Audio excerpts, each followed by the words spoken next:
मित्रांनो, आज मी आपल्याला एक अशी गोष्ट सांगणार आहे की जी आपलं आयुष्य बदलू शकते. ते म्हणजे आपलं आजूबाजूचं वातावरण. आपण सगळे म्हणतो माझ्याकडे टॅलेंट नाही, माझ्याकडे पैसे नाही, माझ्याकडे सपोर्ट नाही. पण खरं सांगायचं तर समस्या टॅलेंट किंवा पैशाची नाही. समस्या आहे आपण कोणत्या वातावरणात राहता. मित्रांनो, डॉक्टर APJ अब्दुल कलाम साहेब एका साध्या कुटुंबात राहिले. लहानपणी पेपर विकायचे, त्यांच्या आसपास रिसोर्सेस नव्हते. पण त्यांनी एक गोष्ट वेगळी केली. त्यांनी स्वतःला अशा वातावरणामध्ये ठेवलं जिथे शिक्षण होतं, जिथे डिसिप्लिन होते आणि मोठे विचार करणारे लोक होते, जे सतत टीचर्स, सायंटिस्ट यांच्यासोबत राहिले. त्यांनी निगेटिव्ह वातावरणाला टाळलं. रिझल्ट काय? ते भारताचे प्रेसिडेंट झाले, ते मिसाईलमॅन झाले. फरक टॅलेंटमध्ये नव्हता, फरक वातावरणामध्ये होता. मित्रांनो, तुम्ही ज्या 5 लोकांमध्ये राहता तुम्ही त्यांचा ॲव्हरेज बनता.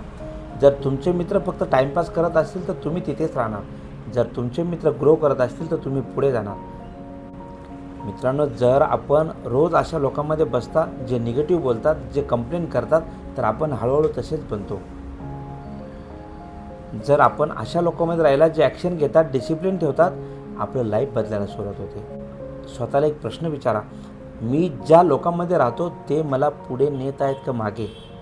जर उत्तर मागे असेल तर आजच डिसिजन घ्या. मित्रांनो, आपण आपला जन्म निवडू शकत नाही, पण आपण आपलं वातावरण नक्की निवडू शकतो. आणि जेव्हा आपण आपलं वातावरण बदलतो तर आपलं फ्युचर आपोआप बदलायला लागतं.